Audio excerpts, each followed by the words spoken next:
Hi guys, and welcome to Angling For You. And as you can see by my breath, it is a very crisp late September morning and we are at Moorfield Farm Fishery. Now we're very lucky today. Dean's given us a little bit of permission to fish the second match lake, and hopefully we're going to tackle the jungle and catch some fish. But before we do that, we're going to come up with a review, and it is my new seat box. Now I gave in the Matrix not too long ago. Great box, just not fishing this much this year. We wanted to go downsize a few bits and just realign a few bits and bobs, and I sold the Matrix when I wasn't particularly fishing very much or didn't feel like going, and that left me with no seat box, and we've come back to it and this is what I've landed on. I've bought a new pole as well, so keep your eyes out for that video as well. So another reason why we had a little look at something middle of the range, as the pole was not so cheap. Now we've gone with something new. It's a Nytro. Now as you can see, it looks pretty decent. We're going to go through the features, we're going to go around the costs, we're going to go around what it's got. We'll talk about that first, we'll come in close as we always do, and we'll round it off. The first thing you may notice is it is a 36mm leg. Now this is great. Obviously I prefer a 36mm leg. I have had 30s, as you know, 28s over the years, but in this case we have gone back to a 36, sorry. Now you can see from the start it's got 4 legs that have got just a normal sort of dome comb style top on it, and when we go up close there's 2 which have got screw fittings. You could put them, they're all the same length, you could put them anywhere you want on there. I like to put them at the back. I never really use them, but if I did they would be on the back, so that's where we've gone with them. The box itself is obviously blacked out in stealth, and it has lovely red Nytro branding bits on it. I personally think that looks great. I'm not normally a black box person, as you know. I am a very colourful person and do like the colourful tarty looking boxes, but I just like the sleekness of this, and the nice graphics on there just set it off for me.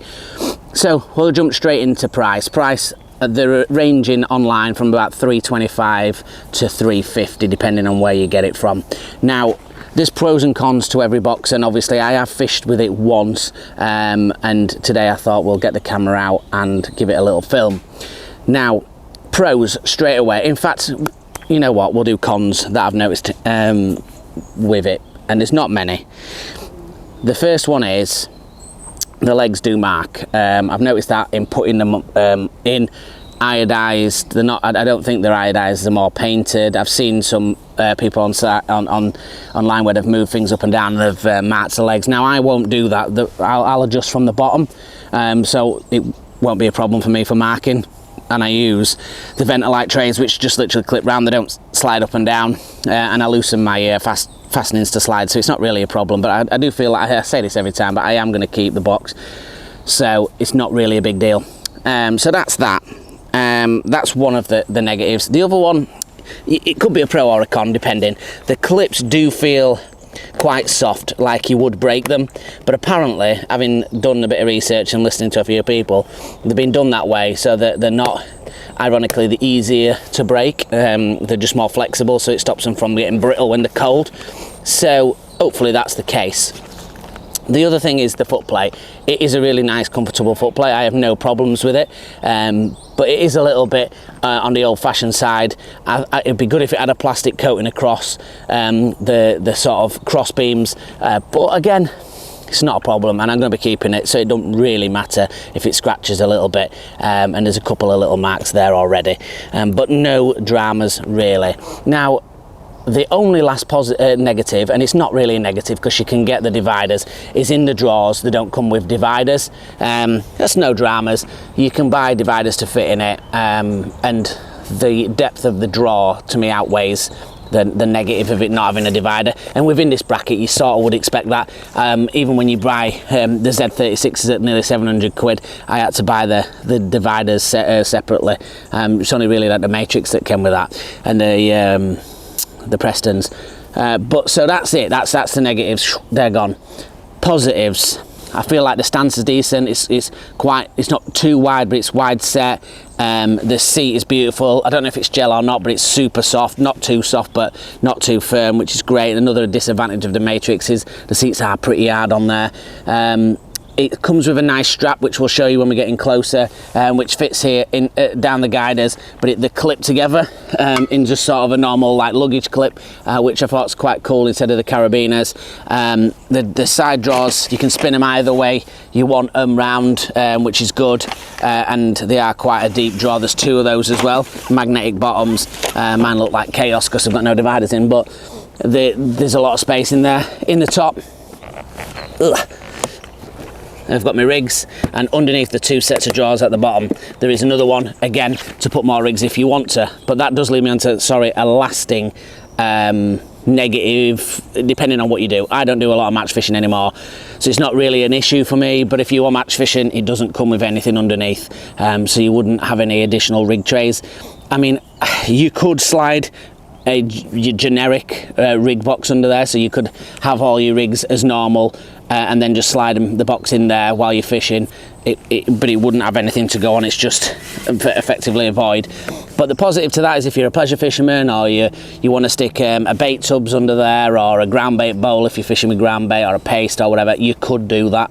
So again, you've got to look at the target and who that is going to be. Is it going to be for pleasure, or is it match? And like anything, does it fit your needs? This one does fit my needs, and I'm happy with it. I'm really happy with it, actually. Fishing with it the other day, super comfy. Really enjoyed fishing with it. What I'll do now is grab the camera and spin around as we always do in a little bit more closer detail, and you can see sort of it up close and personal, to say. But before we do that, it does adjust from the bottom and the top, so the legs, you've got full adjustment. You can slide the big legs down, but it's also got the telescopic legs with inside those as well, which obviously is a positive on any box really for different terrain. So let's switch it now back to the other side, and we'll have a look up close and see what we think. Right guys, so we're getting up nice and close. We've got the SLS36 series emblem on the front there, and like I said, on the Nytro on the back. And you can see by the profile, it is a nice profile, the Nytro underneath the box with that sort of drip meshing underneath. So if you did want to put something wet under there, it's no dramas, it will just drain freely. And like I said, the top seat is super soft, and I didn't mention it, but it's also got a thick pole sock there that to just put the butt if you're fishing at different sort of length. The screw caps on the top, there's obviously the little guiders for the strap to plug into, which is pretty decent, and it does look nice. It's got the spirit levels on there, as you'd imagine. Like I say, the clips, they're easy enough to do, but they just feel a little flimsy, but I'm assuming by reading that's the reason that they've done it, is so they don't be brittle when cold. The foot plate is decent, like I said. It could do with that plastic in my opinion, but you know, 350 quid, can't really moan too much. But the footprint of the box itself looks pretty nice. It's got a wide scope, not too wide. Like I say, in the Stealth, just looks really nice and really nice to sit on. Let's just pull the drawer out, and you can, like you see, it's a double drawer. You can turn that stack round if you don't fish left-handed like me, but like you can see, chaos. Needs dividers in there. Chaos, which is fine. We'll get some dividers. You can get them off different Facebook groups. I just wanted to see what the depth and stuff of the drawers was like before we did it. Let's get back into the box and have our final thoughts. Right guys, so final thoughts, like I said, really comfy, and as you can see, I can spread my knees out and we're still within the parameters of the box, so it gives you plenty of space. And I suppose I am short. I've got size 8 feet if I've got my feet at the back. We've got probably taking up to size 11 or so quite easily, or a big 10 with a welly on. Might not do for some of you, but fine for me. Like I said, it's a bit old school, is the foot plate, the wheels on the side, slide it in and out. Once you've unscrewed them, it is on a latch, so you can't pull it fully out, but it'll click on, and then you can just tighten the wheels up. There is also a hole at the end, a metal made hole, so I'm going to assume that that's maybe for a wheel kit or some additional attachment that I am not aware of, but it is certainly on there. So that's it. It's comfy, it's affordable, and you know, for me it does everything with those 2 drawers and a couple of rig trays. Does everything that I need it to do for my kind of sessions. So hopefully it's give you a little bit of an insight on the bank, and you know, I'll keep you updated with the feedback. Please ask on the questions if you've got any questions about it, and I'll try my best to answer it. But until the next one, guys, thank you very much for watching. Tight lines.